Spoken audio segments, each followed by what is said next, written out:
I am Velecia Robinson, presenting my view on corporal punishment in schools. Ever been beaten by a stick? Ever been loved till it turns a trick? Ever been told to run come quicker when you reach? You get 50 lick? Ever went to school if you two met a chick that is cool to the pool and learn the golden rule? Then end up being beaten, hand wheel, back bruise, face fail. Next thing you know, you're very sick. If you have answered yes to all my questions, then you have been a victim of corporal punishment.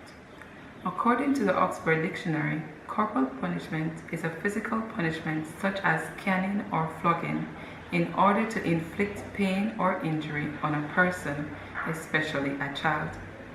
This may be done by using a strap, ruler, wire, broomstick, or the hands to strike the face, hand, or back. This punishment occurs at home as well as at school and influences school life and beyond. Corporal punishment is unnecessary, as study shows it does not help remediate bad behavior, instead causes psychological harm and creates a culture of violence. Imagine sitting in a class. All except one doesn't talk with anyone nor check if the answers are correct. Do you think something is wrong? Is that child having a bad day? No, that is not it. It is always a bad day because he or she gets beaten every day. This child fears not being good enough, becomes depressed and stressed, cuts the hand with a razor while thinking of the situation, and is afraid to trust or speak to anyone because no one ever listens. They are even more scared to approach the parents and teachers who have beaten them. Prime Minister of Jamaica, Andrew Holness, publicly announced in 2017 that the government is against corporal punishment in school and society, as he highlighted the results of UNICEF report, A Familiar Face, Violence in the Lives of Children and Adolescents. I quote, "The statistics reveal that children experience violence across all stages of childhood in diverse settings and often at the hands of the trusted individuals with whom they interact daily. This child has no respect, and it appears they have a bad attitude when they are only filled with frustration and pain."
Antisocial behavior creates a culture of violence as the child suffers from anger issues, becomes aggressive, and thinks of committing suicide. Gabat 2018 quoted Dr. Robert D. Sage as he said, "Children who experience repeated use of corporal punishment tend to develop more aggressive behaviors, increased aggression in school, and an increased risk of mental health disorders and cognitive problems." This same child will grow up and engage in domestic violence because, in their opinion, it is through hitting one is expected to learn. Some children get help and is taken to the hospital or to see a psychiatrist, while others are left to deal with the hurt.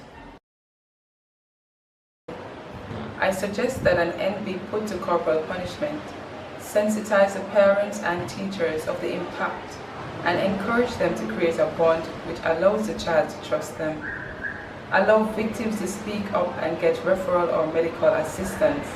And lastly, charge a fine for anyone who engages in the act. Corporal punishment is a stain and remains in the memory of the victims.